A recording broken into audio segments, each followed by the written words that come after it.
We're spending more time on the JFK files and the show that I did last night, just because I think it tells you everything you need to know about what's happening today, and you won't understand that until you really watch the show.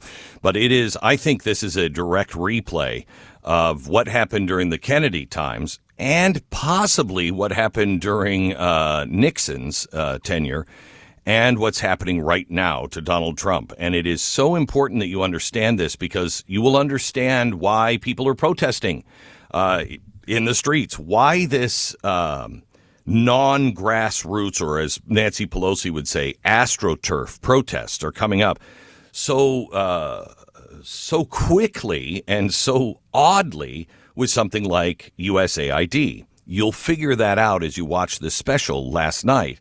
But at the end of the special, and it's only available on BlazeTV right now, is when I went out and fired an exact copy of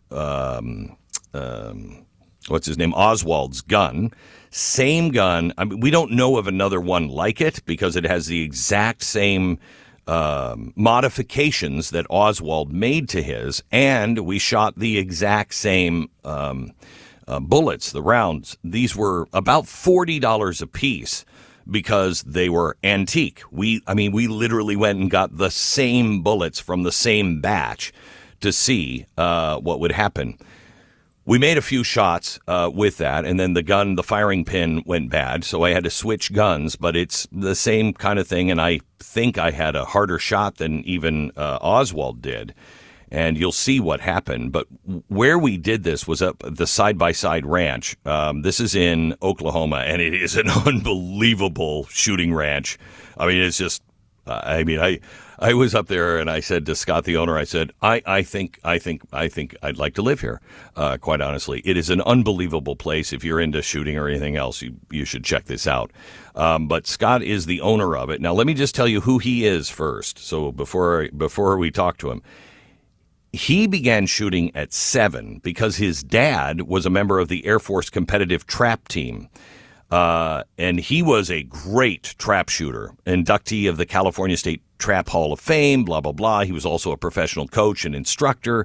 He was the first team captain for Team USA in 1985.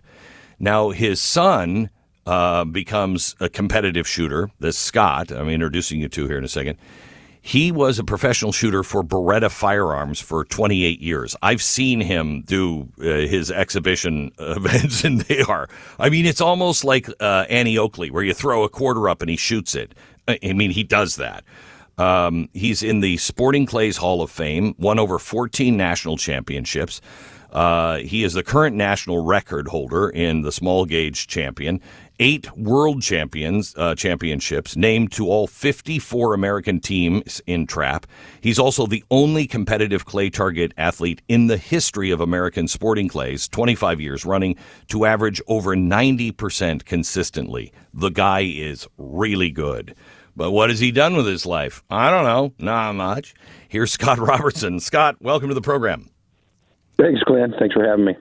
First of all, you're too good of a shot to have sat in that tractor pulling that vehicle that I was shooting at to recreate the Oswald shot. I don't know why you did that. We were asking, can you want to get a longer chain? Because I don't know.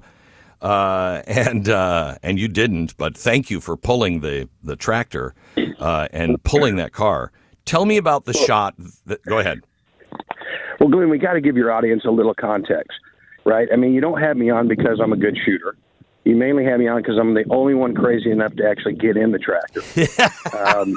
Yes. The reason I'm here really is because I do have a gun club about a mile from Blaze Studios. Yep. And I'm the guy that you call when you have one of those harebrained ideas. I mean, if you remember a couple of years ago, you came with the gun, chainsaw, multi-purpose, whatever that zombie thing was. Right. Yeah. Okay. It's great. So, and then, last week, my GM, who happens to be my best friend, says, hey, Glenn's guys called, and they want to recreate the JFK deal. And I went, oh, crap. Glenn, you're that friend that when people call, you're like, how much time and money is this going to cost? Right? Sorry. I'm sorry, Scott. I'm sorry. What is Glenn up to now? So, Yeah. Jason calls, and we have 3 days to recreate the deal and come up with an elevated platform. Glenn wants a moving target. It has to have, but you're left-handed and a right-handed gun. And, I'm like, oh, my God. So, when Jason gets up there earlier, he says, well, how long is your chain? I said, well, I don't know. We could put some together.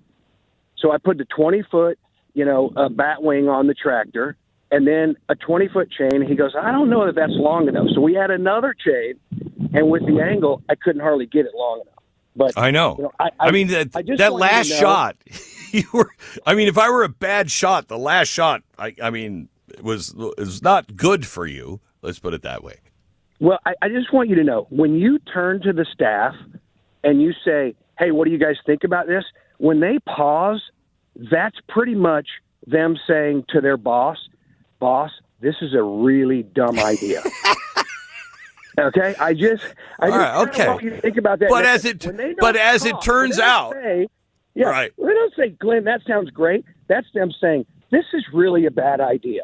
So, but as it turned out, it wasn't, was it? Well, look, I want you to know, I am proud of you because, you always say do your own homework. And from the last time I saw you shoot a couple years ago at the range, you have been doing your homework, and I am sincerely impressed because, people, this was, those shots that we did, first of all, you did prove that the shot can be made.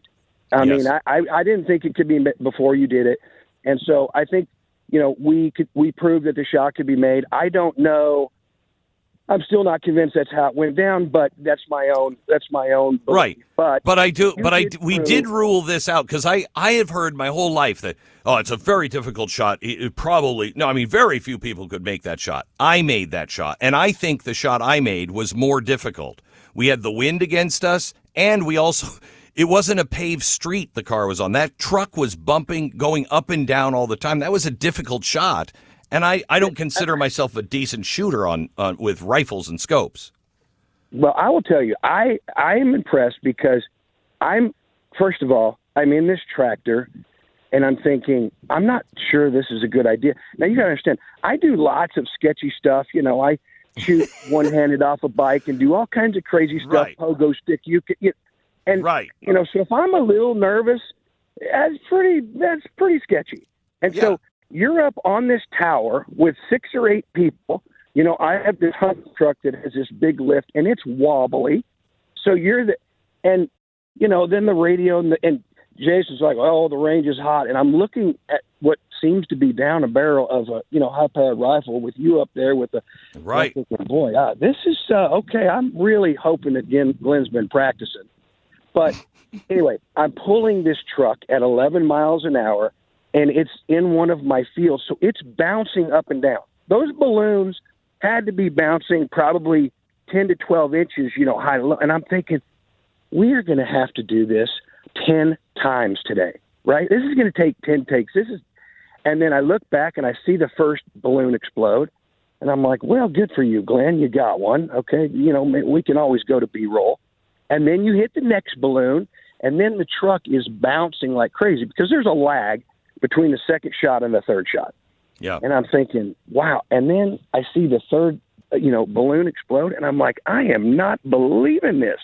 I'm impressed. It's not an easy shot, but even more the way that we had to do it with the moving vehicle and the up and down.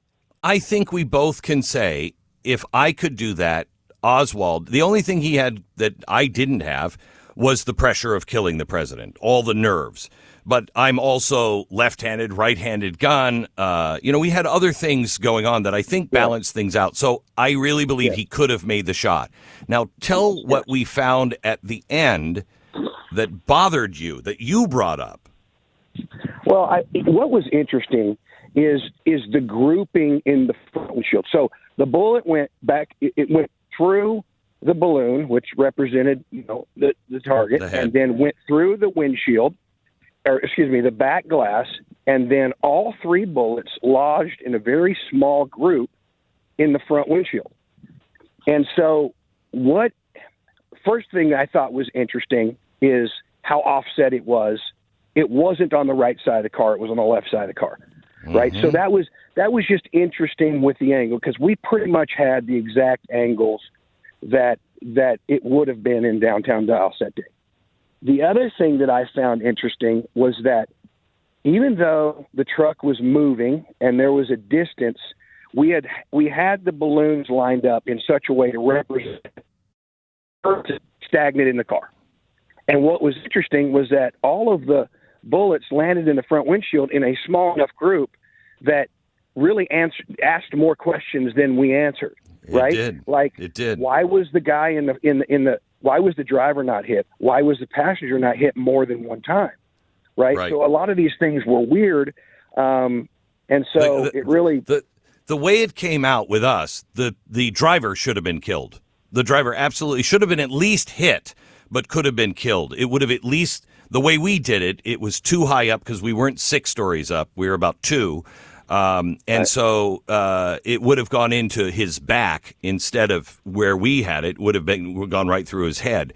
But I went through the Warren Commission, and it said that, the first bullet landed in the street someplace. It was such a bad shot. It didn't even enter the car, just landed in the street, and the kid was hit by a piece of the curb that broke off and hit him.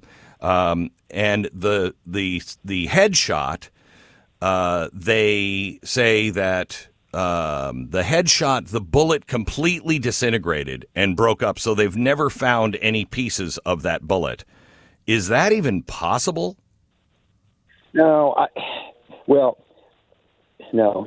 One of these days you should research the Bill Cooper video. That's the one that makes more logical sense to me.